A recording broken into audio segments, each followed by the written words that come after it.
Alright, time to redo my UFC 101 picks, this time using Windows Movie Maker instead of YouTube. That way it will hopefully work this time. Anyways, this is a pretty good card actually. It doesn't really have a lot of like terribly large star power to it, but I mean, you got yourself a title fight, you have a very good co-main event, or sub-main event I guess, onto the undercard, which I will just say a winner for, because I don't think anyone particularly cares, and this will save a little time. Jesse Lennox versus Danilo Villafort. Jesse Lennox, Matt Riddle, Dan Kramer, Matt Riddle. Thales Latis, Alessio Sakara, Thales Latis. Tandem McCory, John Howard, going on a limb and saying John Howard. Shane Nelson versus Aaron Riley. I really hate to pick someone with the name Sugar, because I think that is the most overused nickname ever. But Shane Nelson. And finally, the fight not listed on UFC.com. George Sauropoulos versus George Roop. George Sauropoulos. Moving on, we have, to open up the proper card, we have Josh Neer versus Kurt Pellegrino. This is a very good fight, actually. I think Kurt has the technical advantage in striking, grappling, and wrestling.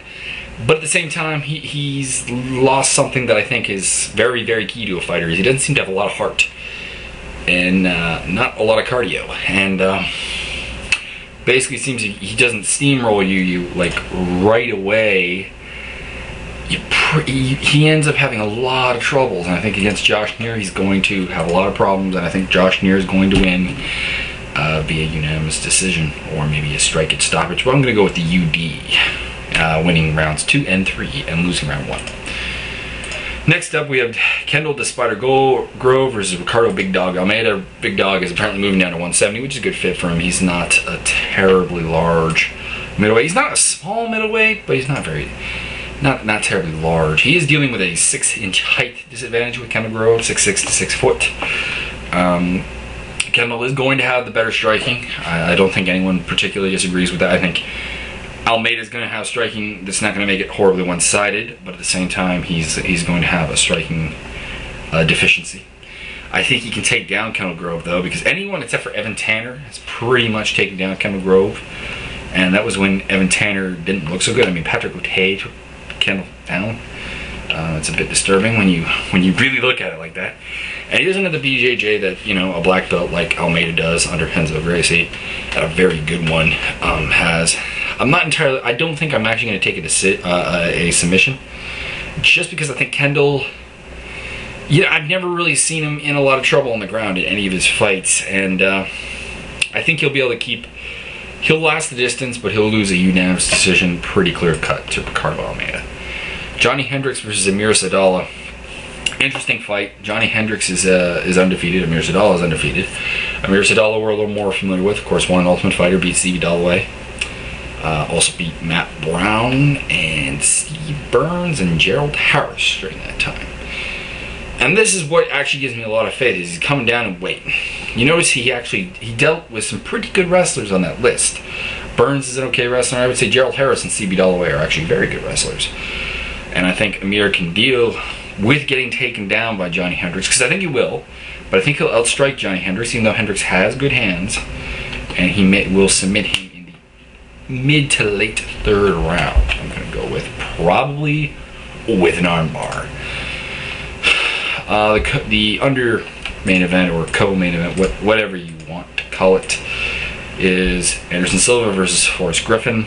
So this is probably the most interesting fight in the card. If you were to ask me who the better fighter was, I'd probably go with Anderson Silva. A lot of people claim he being the pound-for-pound best champion, pound-for-pound fighter. And I agree he's in the top 5 pound-for-pound, but I don't think he is the pound-for-pound guy. I don't think he's even the pound-for-pound guy of the UFC. I think that is George St. Pierre, just because of, I mean, you're looking at St. Pierre's division right now. We're talking literally about Mike Swick, Martin Kampman being a #1 contenders match. He's really cleaned that division out to an extent that Anderson still hasn't. With Anderson, we're still talking about Yushin Okami, who's a very legitimate contender. We're talking about Demian Maia, if he can get past Nate Marquardt, and that he's a very legitimate contender as well.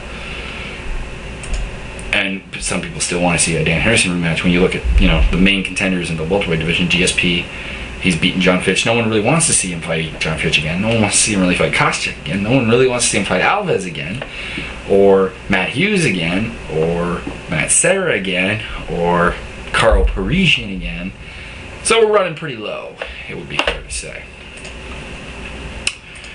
Now looking at the statistical part of this fight, I mean, Anderson's a quicker, more technical striker, but he's not really used to having someone with the reach of a Forrest Griffin. Anyone who's had a similar reach to Anderson Silva and plays the range game has actually had a fair amount of success. You look at his fight with Ali Murray, who is by no means a slouch, but by no means like an A-level fighter, and he took Anderson to a decision.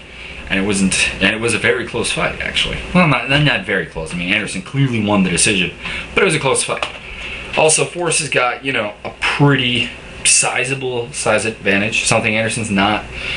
I'm not going to say is unused to, because, I mean, he's fought Dan Harrison, Rich Franklin, Travis Lutter in the UFC. All three of those guys are, you know, considerably larger than Anderson are. They are, you know, small, actually mid-sized 205ers to, like, really large 185-pound fighters. That being said, they're not as big as Forrest. Forrest is big for a 205er. Anderson is merely just big for middleweight. And the size advantage, if, you know, Forrest can make use of it, if Forrest can take Anderson down and kind of hold him down, this is going to be a long night for Anderson. If it stays standing, I think Forrest still has a chance, because Anderson's going to like to counter. And that reach advantage, because I think Forrest does have a reach advantage in this fight. It doesn't say the reach, but he's you know, an inch or two taller. He's lanky for his height too, so he likely will have some kind of reach advantage, and it's kind of hard to counter that the way Anderson likes to counter that.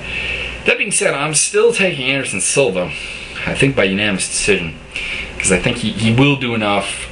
He will be fast enough to land some blows. I think he'll just have to adjust to a different kind of fighting to beat Forrest Griffin, and I think he'll find the way, you know, over at Black House to do that. And then rumors are he's going for the 205 title after this, and that's a very interesting fight with Lyoto Machida. Not on an excitement level, but like on a purely stylistic matchup, and, you know, watching it for technical prowess, that'll be a good fight, but the casual fan will probably not care for it much. And finally, the main event of the evening for the lightweight title of the UFC. The only title I think is really not the world title, because I honestly, people are going to torture me for this, but I think the dream lightweight title actually means more. I think that's kind of the lightweight title of the world, just because, not necessarily because they have the best lightweight fighter, because I do think that is BJ Penn, as much as, you know, people seem to think I hate endlessly on BJ Penn. I don't. I approach this with, you know, facts that, you know, he can be beaten.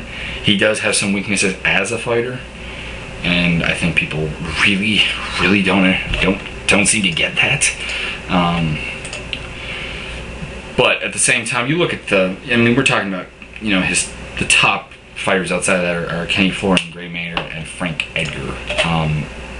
Personally, I would say, you know, Hellboy Hansen is a champion with top contenders like JZ Calvacanti, Eddie Alvarez, Shinya Aoki, even Kawajiri and Ishida to a lesser extent, Shaolin Hibaro, if he can recover from losing to Aoki. I think that's a more stacked division, just my opinion. As for the fight, both these guys are actually quite well-rounded. I mean, they both have some wrestling to their credit, which, if I had to say what Kenny's weakness is, I think it's wrestling. If I had to say what BJ's weakness is, it's... Actually, I can't point out what his big weakness is on a technical level. I mean, I personally think it's cardio, and at times heart.